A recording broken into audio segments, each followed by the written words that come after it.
Hello and welcome to another Roadkill live commentary. Um, Today I decided to get on and talk a little bit about black weapons and how much I love them. The Scar L Black is probably my most favourite gun in the game. I know that it doesn't really have... well, the stats are identical to the regular Scar, but I don't know. I seem to do better with it than the regular. That could be a what do they call it? I can't remember the effect name. What do they call it? But anyway. So I've also got the black mag, which was sporting, and I have that for I think another 200 days or something. The Scar is a really good gun. It's a gun that's highly underrated. It has side-to-side recoil, which some people seem to have an issue with, but you really shouldn't, because I mean, basically, mid-range to up close, all your bullets are going to group really nicely, and you can get some really good kills off it, and some really good headshots off it too. No scope. That. Fail. It's a really good gun, and I'm really kicking myself that I didn't actually take the time and make the effort and buy the Tri-Spear. Now, the only reason I didn't buy the Tri-Spear, simple reason, was that it was white and really does nothing for me. Spray, terrible spray. I don't really like white weapons. This gun is sexy, and with the reflex sight on it, which I don't know whether I prefer the iTech or the reflex, but as you can see here with the reflex, just adds a little bit more sexiness to it, and it's a gun that I really like, and I've got some really good not kill streaks, but like lots of headshots and some great kills in some of my other videos with it. And it's a gun that I'm starting to use more and more. I'm really sad that when I first started playing this game that I progressed onto the G36 as soon as I did and never tried this gun out, because I think I would have done a lot better. Wow, nice no scope.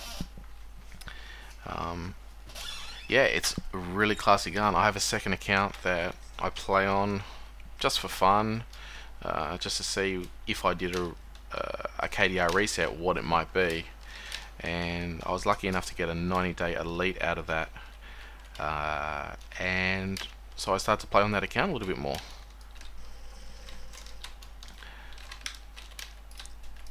Oh my god.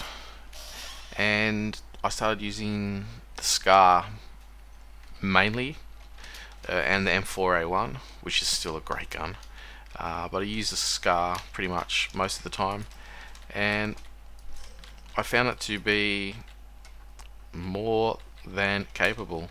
It's a gun that people really need to use a lot more and don't. It's the side-to-side recoil is something that you do need to get used to.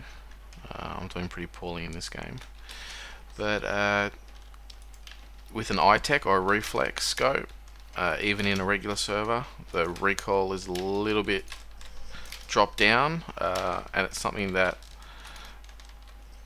you can get used to. And if you aim at the head and the bullets bounce left and right, chances are the bullet's going to come back and get the guy in the head, and you can get a lot of headshots. I'm hoping in this game, if it fills up a little bit more, that I can actually get a run on with a few headshots with it. I'm also using the black mag, which I love, even though it's accuracy is not really sort of any favourable, and the damage isn't that favourable anymore like it used to be. Used to be one of those guns that was very sought after, and now it's, I don't know, I don't see it around very often. I still like to use it. I tried to extend it for permanent and failed at that. I made a video about that as well, but you know, that's another story. And not to worry, because I've got it for enough time to play with it, enjoy it, make some videos with it, and it's a great gun. It lacks in some places, but you know what? I don't mind using weapons that have, I wouldn't call them negative points, but you know, characteristics that are a weak point. Every gun should have a weak point. Every gun. No gun should be, you know, 100% stats on everything. And you know, some of these guns are almost like that. Some of the snipers now are virtually like 100, like 100 damage, 90, 98, and we're not talking about stuff that's rare either, which is just crazy. Like, but you know what? Nexon wants to make money, and people will buy that stuff, and that's just the way it is. So you can't change that fact. They're not going to change anything in that respect. So you know what? You buy the weapons that you want to use, and you know what? Guns like these ones that I'm using, use to challenge yourself a little bit, because really that's what gaming's all about. So more about challenging yourself more than anything else. You want to do well. You can do well with the weapons that, you know, are everybody's choice. You can do well with the G36. You can do well with the M416 CQB, and there's many other guns that you can do easily well with. Sniper rifles. There's a bunch of them now that have really high stats, and they're really easy to use. But you know what? Do something different. Challenge yourself a little bit. Try a weapon that's not classed to be as good and doesn't have all the greatest stats, and learn that weapon and get good at it, and then bring it into games. And unfortunately, I'd like to say you come in and people pat you on the back for, you know, great gameplay. Chances are you're going to get booted. You know what? Don't worry about it. Prove yourself with that weapon.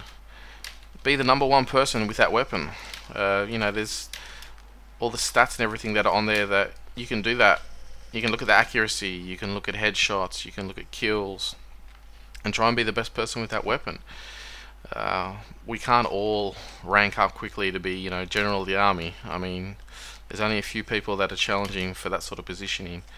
Be good at just one thing. Don't try to be good at lots of things. For me, Combat Arms isn't about being the best at anything. It's about having fun, and with the ability to fraps, it's about sometimes making some nice videos.